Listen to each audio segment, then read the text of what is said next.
हर हर महादेव दोस्तों, आप सभी को कजरी तीज की ढेर सारी शुभकामनाएं। आज की वीडियो में हम जानेंगे साल 2024 में कजरी तीज का व्रत किस दिन किया जाएगा, पूजा का शुभ मुहूर्त क्या रहेगा, चंद्रोदय का शुभ समय क्या रहेगा। तो आप सभी लोग वीडियो में बने रहिएगा और वीडियो को पूरा ज़रूर देखिएगा। हर साल भादो मास के कृष्ण पक्ष की तृतीया तिथि को कजरी तीज मनाया जाता है। इसे कजली तीज के नाम से भी जाना जाता है। कजली या कजरी का अर्थ काले रंग से है। इस दौरान आसमान में काली घटाएं छाई रहती हैं, इसलिए भादो महीने की तृतीया को कजली तीज के रूप में मनाया जाता है। मान्यताओं के अनुसार इस दिन भगवान शिव और माता पार्वती के भवानी स्वरूप की पूजा की जाती है। साथ ही कजरी तीज के दिन व्रत रखने का भी विधान है।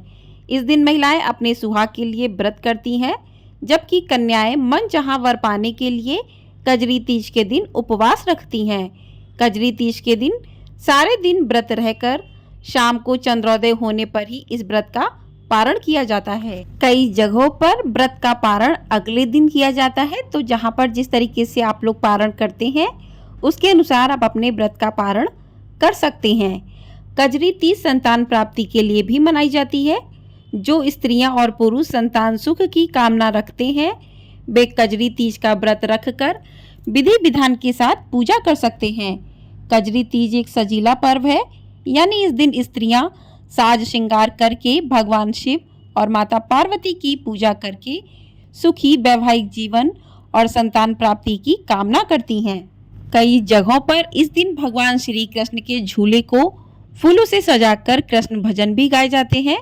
पौराणिक मान्यता है कि इस दिन देवी पार्वती पहली बार भगवान शिव से मिली थी। कजरी तीज पर शिव पार्वती की पूजा के साथ ही नीमड़ी माता का भी पूजन किया जाता है और इस दिन चंद्रमा को अर्घ जरूर अर्पित किया जाता है। कजरी तीज पर महिलाएं स्त्रियां 16 श्रृंगार करके झूला झूलती हैं। कजरी तीज को संतान प्राप्ति के लिए खास माना जाता है, इसलिए महिलाएं संतान सुख पाने के लिए विधि विधान के साथ पूजा करके तीज माता की कथा भी सुनती हैं। आइए अब जान लेते हैं कि कजरी तीज साल 2024 में किस दिन मनाई जाएगी। तो तृतीया तिथि प्रारंभ हो जाएगी 21 अगस्त बुधवार शाम 5:06 से और तृतीया तिथि समाप्त होगी 22 अगस्त गुरुवार दोपहर 1:46 पर।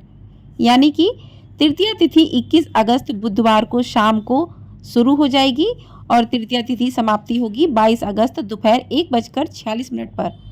तो उदया तिथि के अनुसार साल 2024 में कजरी सातुड़ी तीज का व्रत 22 अगस्त दिन गुरुवार को किया जाएगा। इसी दिन भगवान शिव और मां पार्वती के साथ नीमड़ी माता का पूजन भी किया जाएगा। तो आइए अब जानते हैं पूजा का शुभ मुहूर्त क्या रहेगा।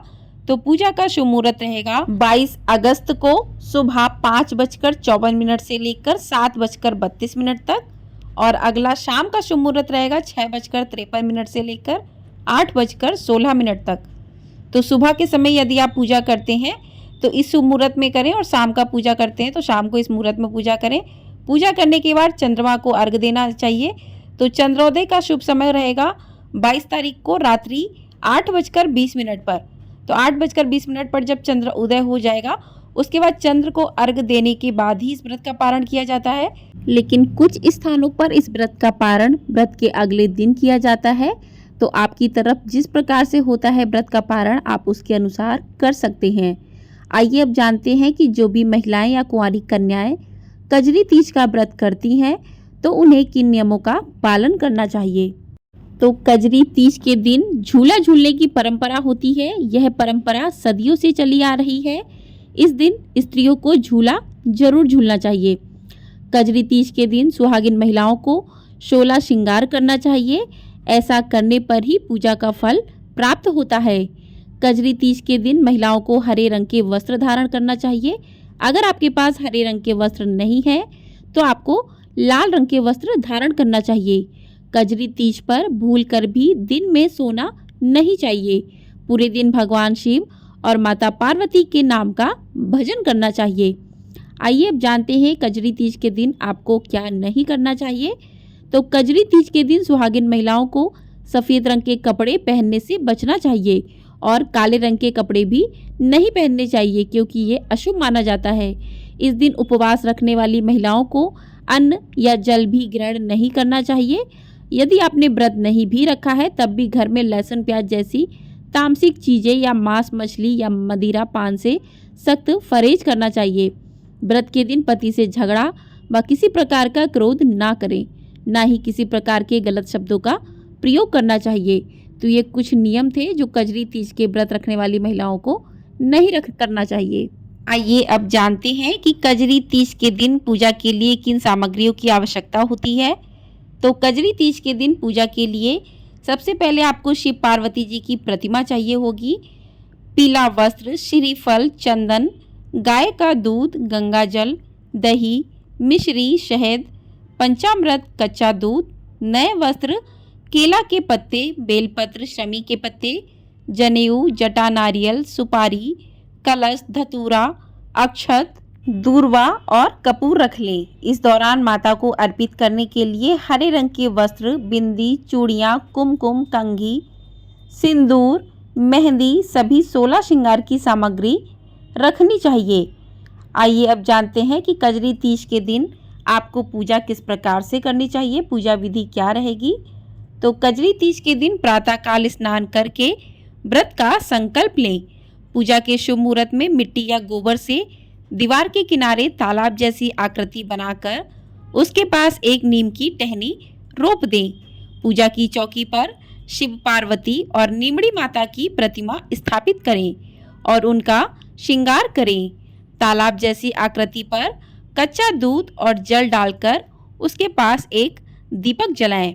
एक थाली में ककड़ी, केला, सेब, सत्तू, रोली, मौली, अक्षत आदि पूजन सामग्री रखकर नीमड़ी माता को अर्पित करें। दीवार पर मेहंदी, रोली और काजल की 13 बिंदियां लगाएं। उसके बाद जो भी चीज़ें आपने माता को अर्पित की हैं उसका प्रतिबिंब तालाब के दूध और जल में देखने के बाद चंद्रमा को अर्घ दें और अगले दिन व्रत का पारण करें या उसी दिन चंद्रमा को अर्घ देने के बाद व्रत का पारण कर सकते हैं। तो इस प्रकार से कजरी तीज की पूजा करनी चाहिए और पूजा करने के बाद व्रत की कथा को भी अवश्य सुनना चाहिए। तो कथा आपको हमारे चैनल पर मिल जाएगी, तो उस कथा को भी आप लोग अवश्य सुनिएगा। कथा सुनने के बाद भगवान शिव की और माँ पार्वती की, नीमड़ी माता की आरती करें। आरती करने के बाद पूजा में हुई गलतियों के लिए क्षमा याचना करें। तो इस प्रकार से आपकी कजरी तीज की पूजा विधि संपन्न हो जाएगी और चंद्रमा को अर्घ देने के बाद ही व्रत पूरा माना जाता है। तो चंद्रमा को अर्घ ज़रूर दें। वीडियो पसंद आई हो तो वीडियो को लाइक ज़रूर कर दीजिएगा, शेयर कर दीजिएगा और आप चैनल पर पहली बार आए तो चैनल को सब्सक्राइब ज़रूर कर दीजिएगा। आपको हमारे चैनल पर कजरी तीज सकट चौथ की व्रत कथा भी सुनने को मिलेगी, तो उसे भी अवश्य सुनिएगा। हर हर महादेव, ओम नमः शिवाय।